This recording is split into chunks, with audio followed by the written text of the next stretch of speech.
Buonasera e ben ritrovati con l'informazione flash di New Sicilia, i principali titoli del pomeriggio. Un giovane eritreo di 16 anni ha perso la vita e un suo coetaneo originario del Sudan è rimasto gravemente ferito a seguito di un incidente ferroviario avvenuto vicino a Cerda, nel Palermitano. I due erano da poco sbarcati a Lampedusa. Condannato a 6 anni e 8 mesi Andrea Bonafede, cugino e omonimo del geometra di Campobello di Mazara, che ha prestato l'identità a Matteo Messina Denaro.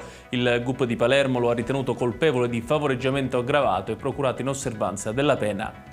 È stato approvato all'ARS il bilancio consolidato della Regione. Il via libera al consolidato 2022, afferma l'assessore regionale all'economia Marco Falcone, conclude di fatto l'attività di riordino contabile, impegno da noi assunto e attuato nell'ultimo anno. È morto il giornalista catanese Franco Zuccalà, si è spento nella notte a Milano all'età di 83 anni, è stato volto noto della RAI, in particolare di 90° minuto e la domenica sportiva.